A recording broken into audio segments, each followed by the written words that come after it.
Russia is famous around the world for a lot of things, and building high-quality automobiles is definitely one of them. It's amazingly tough.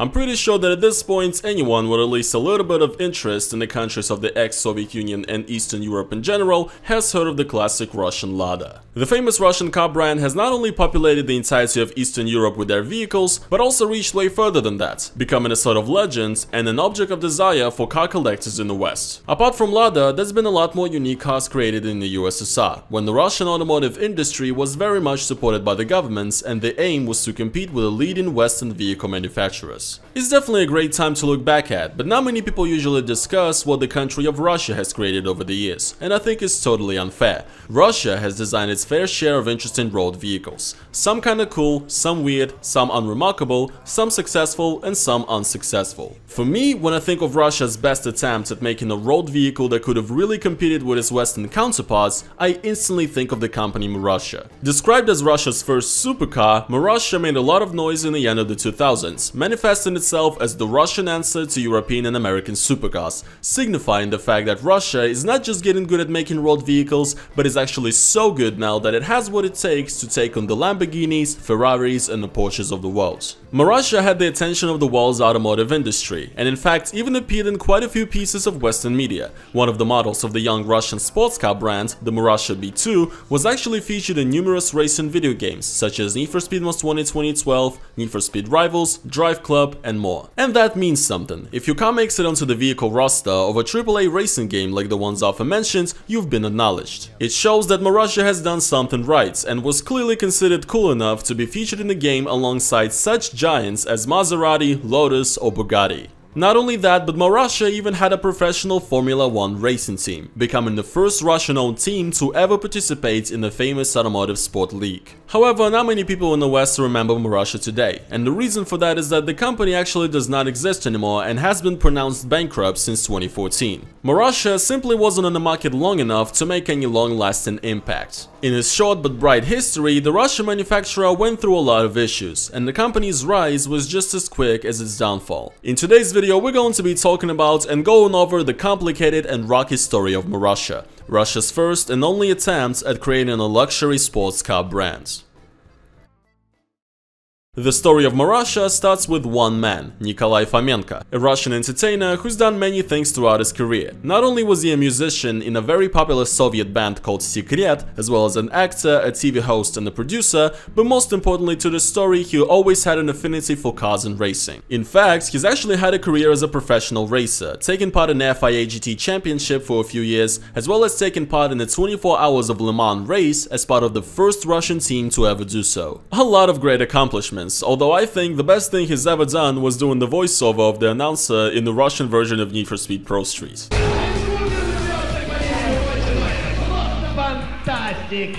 That's like the only game in which I actually prefer the Russian localization to the OG, just because of his voice. Anyway, Fomenko was a pretty big figure within the Russian professional racing community, and he was often invited to all sorts of exhibitions and new vehicle presentations. In 2007, Fomenko got invited to a reveal of a prototype vehicle known as Phoenix, a Russian race car built according to the technical standards of FIA GT. The vehicle was the work of Igor Yermilin, a Russian vehicle constructor, racing event organizer, and automotive sport enthusiast. Yermilin was looking for financing for his race car project, and Fomenko really liked the idea. However, he had even bigger dreams. He thought of the possibility of creating a Russian road-legal supercar. It sounded like a crazy idea, but Fomenko persisted and started to work on finding people willing to invest in the project. Due to his connections, he was able to get the investment needed from a few wealthy Russian businessmen, with no foreign funds required. That same year, in 2007, Fomenko founded the Marussia Motors company. The naming of the brand was actually quite smart. The word Marussia was based on the Russian female name Marussia, which can be a name of its own or a diminutive version of the female names Maria or Marina. There's also a version which says that the company was actually named in honor of Fomenko's wife, whose name is actually Maria. Regardless of the origin though, it gave the brand name a very Slavic, Russian sound. But the name had to be changed to be pronounced more easily by Westerners, as the company had plans to really make it big worldwide. So Marussia became name Marussia. Not only can you still see the original name in it, but it also now contains the word Russia in it, making it insanely obvious where the company came from. Another cool thing about it is that cars are usually referred to in the Russian language in the female gender, so giving a car a female name just gives it a very endearing touch. It's not someone's last name, the name of a city, or an abbreviation. It's Marussia. The initial idea was to build a supercar that would be relatively light and compact, something along the lines of the Lotus Elise or Lotus Exige. However, the designers decided that such a compact car would not sell too well in Russia due to the Russian people's mentality and obsession with limos, SUVs and everything that's massive, so the concept changed to a supercar of a bigger size. The development of the first model was actually super rapid. It started in the November of 2007. By March 2008, the design was already finished, and by August 2008, the first drive-in working prototype was already built. The car was created on the basis of the Phoenix race car prototype that we mentioned earlier. The construction was kind of like the way old Ferraris were made. The car was based on a metal and aluminum cockpit, to which different parts of the vehicle, such as the transmission, suspension and engine, would attach, and then the entire car was covered by fiberglass body panels. Such a bare-bones approach made the car relatively light, with the first Marussia prototype weighing only 950 kilograms, and the later rolled versions coming in at about 1200 kilograms. That's practically the same as Lotus, which is considered to be one of the lightest sports cars out there, which basically means that Marussia did really good. But nobody cares about that, because we all know that the thing that makes a car that simply looks cool a supercar is the engine. The more horsepower, the better. Marussia managed to score a partnership with Nissan, which provided the Russian supercar with their 3.5-liter V6 VQ35 engine and a 5-speed automatic Nissan transmission. The engine was a reliable workhorse that has been used in multiple sports cars and race cars over the years. For example, everyone's favorite Nissan 350Z, as well as quite a few Renault race cars. The stock engine reached 240 horsepower, which made the car go from 0 to 100 in 5 seconds and achieve a top speed of 250 km per hour,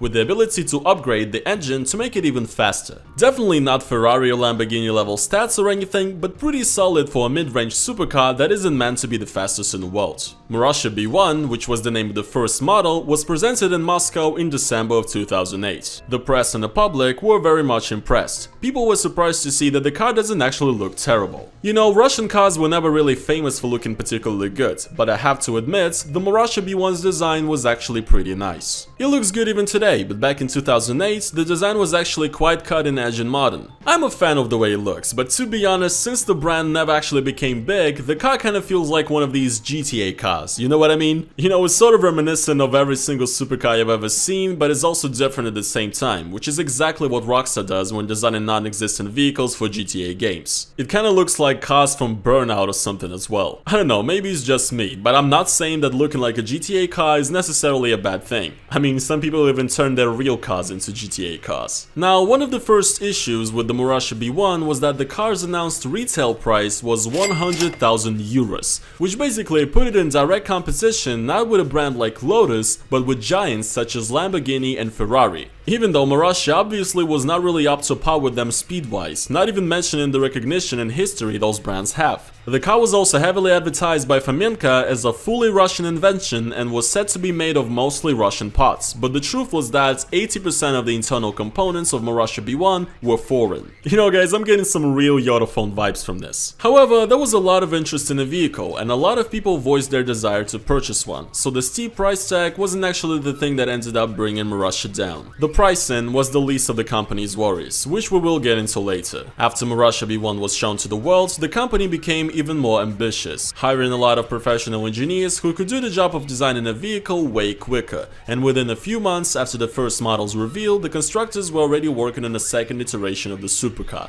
the Marussia B2. It was essentially the exact same car as the B1 but with a different design, and it has sort of become the face of Marussia since then, as the B2 was actually the model that made it into all of these Western video games. Everything seemed to be going great for Marussia. The company started a massive ad campaign, appearing on massive world-famous exhibitions such as the 2009 Frankfurt International Motor Show, as well as opening a few dealership spots not only in Russia but worldwide as well. An official Marussia dealer was actually opened in Monte Carlo in Monaco, which is literally one of the most bougie places in the world. Marussia started taking pre-orders for the supercars, and apparently there were hundreds of them being made. It was all going well, but there was a little bit of an issue. You see, in order for a vehicle to become road legal and to be mass-produced, it has to undergo certain tests and acquire certain certifications. You cannot just start a company, make a car and start selling it. There's all sorts of crash tests and security certifications that need to be passed in order for your vehicle to be considered road legal. Marussia started heavily marketing their cars and taking pre-orders way before any of the models passed the most basic tests and certifications. Igor Yermilin, the main constructor, later said that he thinks Marussia should have started working on testing and certifying the B1 model right after its reveal in order to come out with a road legal version as soon as possible. But instead, the company got caught up in the insane ambitions in marketing, taking too much responsibility upon itself and working on too many things at the same time. Yermilin said that at that point, Marussia turned from vehicle production to show business. From the year 2009 to 2010, while the testing of the B1 and B2 models wasn't even over yet, Marussia was already working on designing even more new cars. Not only did they come up with the brand new B3 supercar model, the company was actually working on the concepts and prototypes of two SUV models, the large F1 SUV and a more compact F2 SUV. Moreover, there were talks of Marussia designing a limousine that could potentially be used by the Russian president and other Russian officials, as well as talks of a hybrid electric car from Marussia. The company was taking too much upon itself, while the first two models haven't even passed any certifications yet, and not a single production vehicle was even finished. The problems only began there. Marussia was doing fine in the crash tests, but it turned out that both the B1 and B2's designs had a fatal flaw. The engine cooling system wasn't good enough because the cars did not have good enough air intakes. This led to the engine overheating during racing tests, and the engineers were under major stress. The Marussia CEO Nikolai Fomenko and Igor Yermilin, the main constructor, also had a falling out. Before the Marussia prototypes ever came out, Yermilin already predicted that the cooling system wouldn't be good enough, but his words were ignored.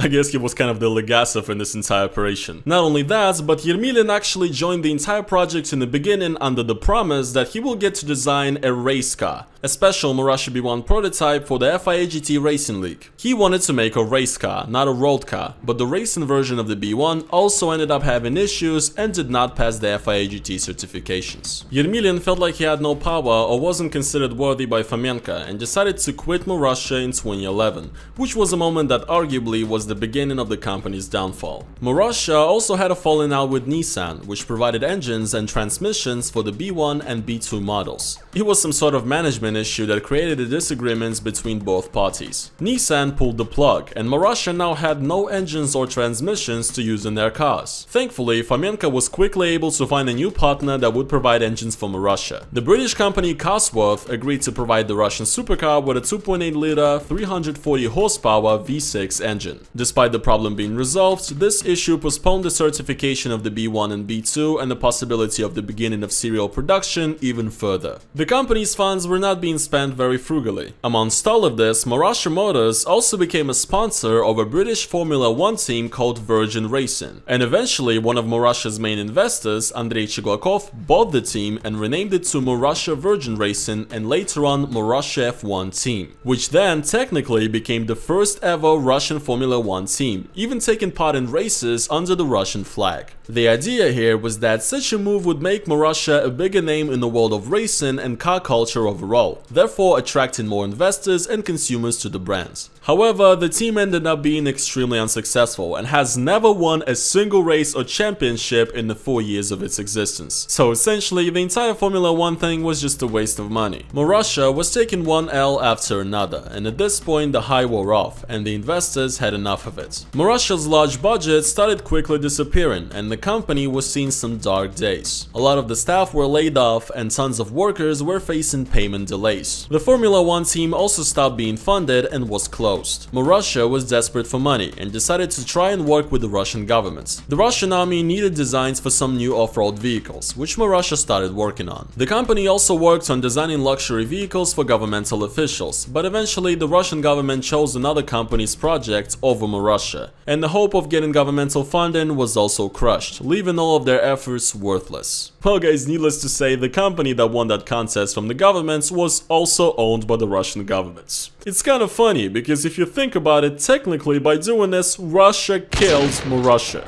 As the last attempt to save the company, from 2012 to 2013, Marussia partnered with a Finnish production company called Valmet. The idea was to produce the Marussia F1 SUV in Finland, making about 10,000 vehicles per year. The idea was pretty good, taking the close proximity of Finland and Russia into account, but the project never worked out and no vehicles have actually been produced. Moreover, let's be honest here, with how ugly that SUV was compared to the supercars, I don't really think it would be the thing that could save Marussia from financial demise. And eventually, all of this led to Marussia being pronounced bankrupt and shutting down in 2014. At the end of all of this, Marussia ended up with tons of debt. Fomenko himself had to pay back a loan of about $2 million to one of the Russian banks. And the Marussia F1 team also owed about 17 million Great British pounds to Ferrari and 8 million Great British pounds to McLaren. According to various articles, overall about 100 million euros were spent by the company over the course of its history. Marussia never actually ended up starting a production line for any of their vehicles. Igor Yermilin said that as far as he knows, not a single production car has been sold to a consumer officially in any of the dealerships. All you could buy in the store in Monte Carlo or Moscow were some souvenirs and some t-shirts. The B1 and B2 models also never ended up getting the road legal certifications in Europe, but did get them in Russia. According to Yermilin, in total about 17 B1 models and 6 B2 models were produced overall, none of them ever being sold for retail. Essentially, all of these factors make Marussia supercars extremely rare. These things are definitely out there somewhere, but even if you live in Russia, your chances of ever seeing one of these on the roads are extremely tiny. Due to how few cars were actually produced, the prices on these have gone way up. The B1 apparently goes for anything from $150,000 to $200,000 nowadays. And I'm not even going to try to guess how expensive the B2 is, considering the fact that even fewer of them were made, and I'm pretty sure that in the coming years, the value of these cars is only going to go up.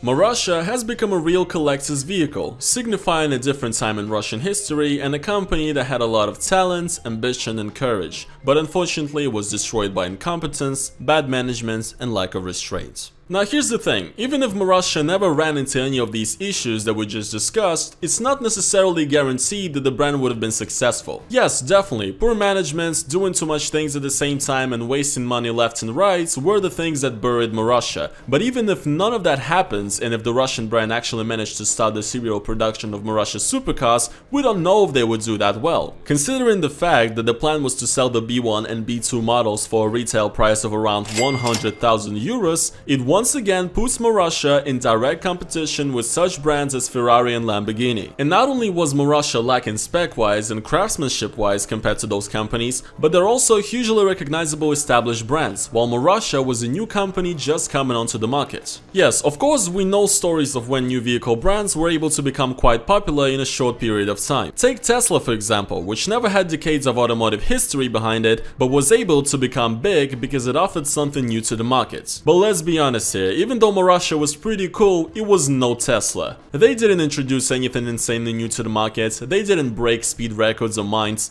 Marussia was just a solid but quite overpriced regular sports car, and that in itself is not a recipe for incredible financial success. Funnily enough, in 2019, Nikolai Fomenko announced at a Russian business conference that Marussia is going to be resurrected as a brand, and said that there's going to be new vehicles revealed in 2020. Well, needless to say, nothing like that has happened. However, you know what guys, I'm rooting for them, okay? I think Marussia is one of the best and most interesting examples of something really cool and genuine coming out of Russia in the past few decades. And being into cars myself, it's really cool to see a Russian company make some nice looking vehicles for once. Even if the Marussia dream is dead, I hope that this is not the last time something like this happens in my country. The Russian people have what it takes to make a decent car brand, and maybe hopefully one day another company comes along that will do something similar and will not repeat Marussia's mistakes. Maybe one day we'll have American rappers talking about hopping in that brand new Russian supercar they just got. One can only hope.